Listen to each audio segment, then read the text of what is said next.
Hello, Maki here. Okay, I would like to share to you this video because when you're something important and you something that you enjoy, you would like to share it with others, and so I share you this video. One time, my wife and I were coming out of the church, and my wife noticed me that I was too quiet, and he asked, "Why are you so quiet?" And I told her, I was being reminded of the message of the Blessed Mother to the children in Medjugorje. He said that when you go to Mass, before you go to Mass, you have to prepare, to give an ample time of preparation and going to it. And after receiving the Eucharist, you should linger and meditating on the great blessing and great grace that God has given us. And in conjunction with this, I was also reminded of St. Paul's admonish to the early Christians in his first letters to the Corinthians in chapter 11, verse 30 to 31. He said, "For anyone who eats and drinks without discerning the body eats and drinks judgment to himself. That is why many among you are ill and infirm, and a considerable number are dying." The reason why people don't grow enough in spiritual is because many people just take the Eucharist as a customary thing, or just like following a path, like because all people are doing this, just doing it for the sake of doing, and that's what Saint Paul is afraid of in taking the Eucharist. We should, according to Saint Paul, we should consider who we are dealing with when we receive the Eucharist. It is the body and blood of Christ. Christ himself present there.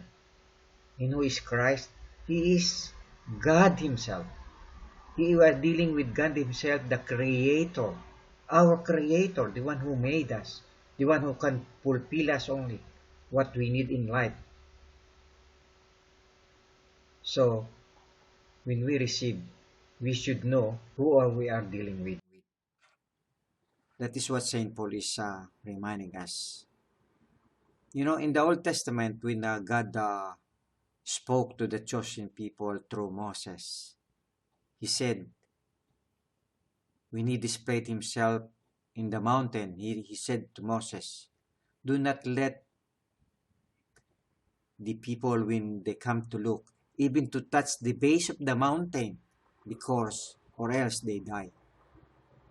That is how God shows that God is so much different from man. It is with great majesty and display of like sacredness, like sanctity.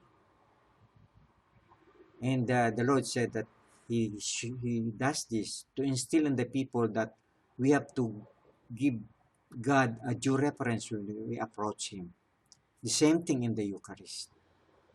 In the Old Testament, people said, "Oh Lord, Moses, do not let the Lord, oh God, talk to us. Just be the one to talk to us," because they were trembling. And when God speaks, it is with the great thunder and tremor and earthquake. And so the people get too terrified. But with the coming of Christ, God removed all those display. It is with the great love that He made Himself human so that we can relate to us, so that we can relate to Him. We long for someone that is tangible when we are talking to someone else. One we can relate with. So God made Himself human, and that's a great grace to us. But in the Eucharist, not only that, He is He has us here present now in mind. We have never been come to in contact with Christ, but in the Eucharist, He is there, God Himself, who is present He is the one there to whom we can talk to. And he removed all the obstacles of, God said in one of in the Bible is that no one ever sees God and still lives. But here in the Eucharist, we do not only behold God, we even touch Him and receiving Him to us. And yet, we don't die.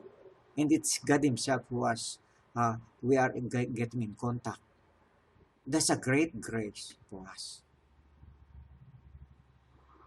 Human history is full of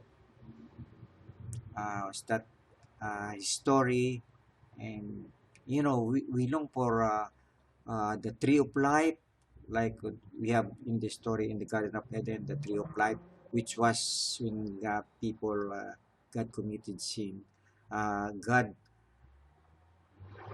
made it possible not people not be able to partake of it or to be able to approach it, because they said it's the tree of life and it gives eternal life.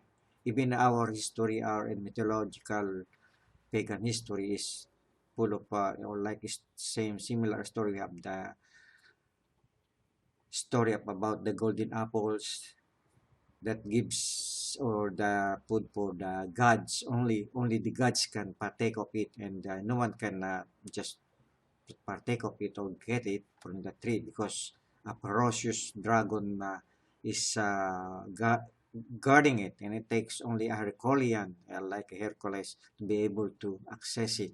It's not accessible to one. But here in the Eucharist, it is God Himself, and it is not only story.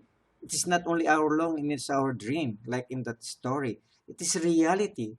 It is God Himself who remove all those obstacles of accessing uh, our or accessing the tree of life, or the fountain of youth, as we may say.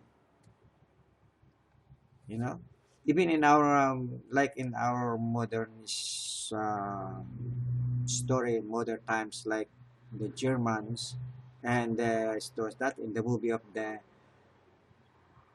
Indiana Jones. You know how it took Indiana Jones and the Germans took too much trouble before they able to uh, get hold of that Holy Grail.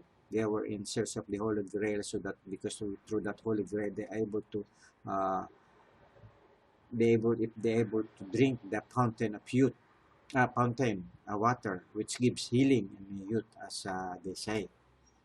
But it took to be able to access that. It takes trouble. It takes Indiana a leap of faith to go through that deep precipice, and no one just can partake it just like that. When the German would partake of it, of the water, well, he was turned into ashes. He was turned into thin air. And but here in the Eucharist, all God needs of us is our worthiness, that we are in state of grace, in a state of being pleasing to Him. We are in okay with His relationship with Him. That's all He's asking of us. He removed all those obstacles of those dangers to life, dangers of going through dragons, or going through angels with flaming fire. They are accessible, but we should consider when we receive that blessing and grace that He gives us by this Eucharist. It's no longer imagination or dreams. So it's the Eucharist is the fulfillment of our dreams and the realization of our desires, because it's God Himself who is there, who who nourishes us. So I hope that when you go to the Eucharist, you are reminded of this, and take enough preparation and also meditation on this great blessing that God has given us. Thank you for listening.